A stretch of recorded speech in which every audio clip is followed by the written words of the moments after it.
Hello everyone, I'm Asher Westropp-Evans and today is January 7th, 2025. It's now 459 days that 100 people, including 2 young children, women and elderly, are still in Hamas's brutal captivity. Tell Hamas and their backers, let them go now. This is the live daily briefing of the Israeli Citizen Spokesperson's office. Start sending in your questions in the chat and I'll answer what I can at the end of this briefing. Now, Hezbollah wanted to do their own October 7th style massacre in northern Israel, but much, much worse.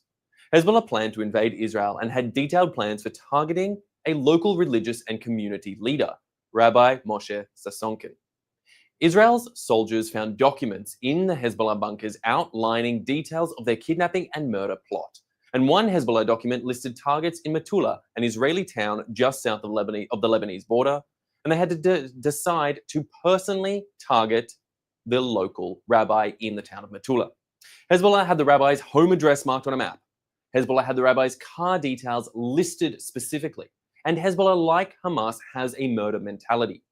Hezbollah, like Hamas, was ready to kill everyone across the border in Israel and specifically to target a rabbinical leader, with these key details proving that was their long-term plan.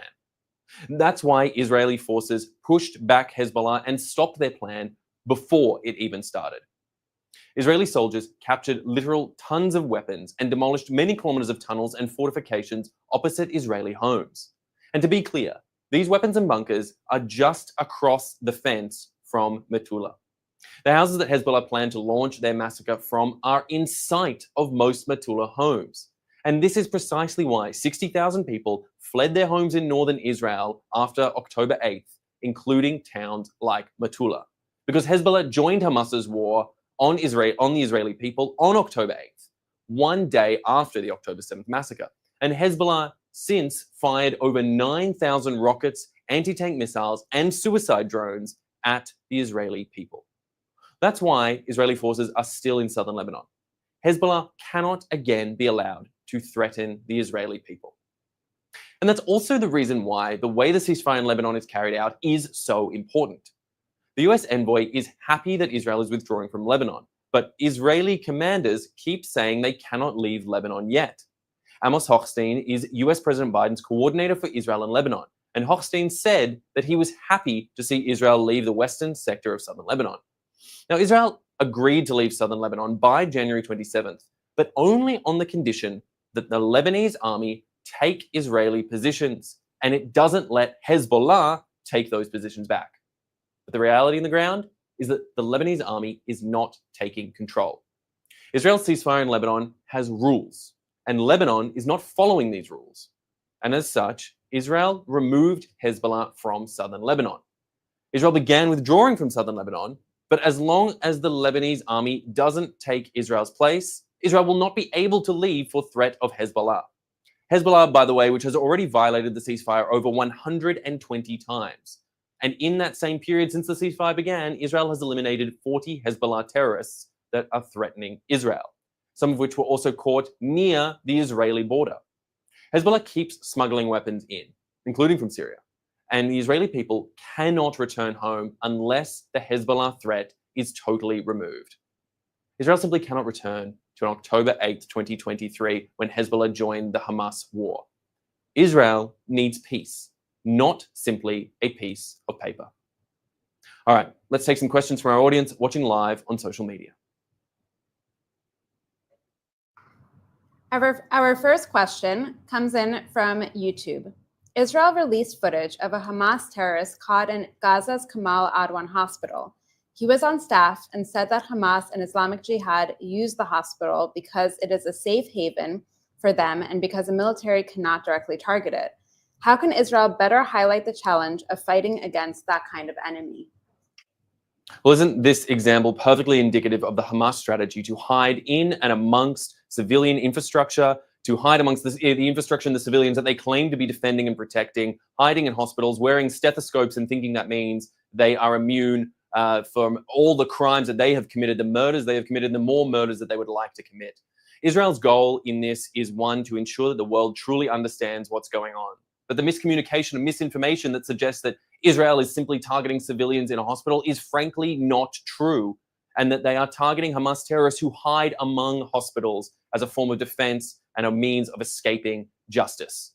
This is a message that we all must convey time and again and get these messages out. And I plead with you, the audience here today, to ensure that these messages are spread far and wide, to make sure it is understood that Israel is not targeting the civilians of Gaza, that Israel is targeting Hamas, who choose to hide behind their own civilians, their own children, their own infants, and use those people as human shields to serve their own interests.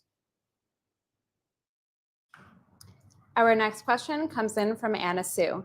If Hezbollah keeps violating the ceasefire, then why does Israel continue to abide by it? And what is the Lebanese army going to do about it? Anna, so that is a critical and important question at this very moment. As we said, the January 27th deadline for this ceasefire is fast approaching. And as I already outlined, the standards are not being met until now. But frankly, as we've said in the past, and as continues to be true, Israel does not want war. It certainly does not want to return to the sort of escalation that we had with Hezbollah in the north that kept 60,000 Israelis from returning to their homes, not to mention those Lebanese civilians who suffered under the yoke of Hezbollah cruelty, hiding their own military infrastructure inside civilian areas as well. So Israel is determined to try and see if this ceasefire can work, while Hezbollah systematically tries to destabilize it, threatening their own people, their own government, with not disarming and saying that they will continue to be a presence in southern Lebanon in direct contravention of the ceasefire. We call upon all nations of the world, call upon the UN, UNIFIL, who are supposed to be fulfilling responsibilities there in that region, and of course the Lebanese army to take back control, and the Lebanese people to take back control from Hezbollah and ensure that we can have peace, stability, and security in this region. Our next question comes in from YouTube. Are there any influential groups in Lebanon which have sided or would side with Israel? For example, what about the Christians who worry about Islamists? Unfortunately, as it stands right now, it is very hard to do anything resembling a clear and consistent census or polling among the Lebanese people to really understand what's going on the ground there now. It isn't in Hezbollah's interest or any of the other power players in that region to truly take an in-depth look in any sort of scientific way as to what the people are saying. But there is no doubt that the tide is beginning to shift in Lebanon, that there are people out there who are speaking out against Hezbollah and calling them out for what they are as puppets of the Iranian regime, serving the Iranian regime's interests rather than truly serving the people of Lebanon. And this is a fact that is hopefully becoming more widely known and more widely accepted. Whether we reach the sort of tipping point that we saw in Syria that ultimately led to the fall of the Assad regime, and Lebanon can come out and the Lebanese people can come out from the yoke and suffering of Hezbollah's tyrannical rulership, it remains to be seen. But we do hope and pray for the Lebanese people to be able to have the sort of freedom and capacity that will allow for peace and security across this region. Our last question for today comes in from Renee. How do you have peace with all the neighbors who don't want peace and they just want to take over Israel's land? Renee, this is the critical question of the Middle East and of Israel since its founding back in 1948, and frankly, even before that period.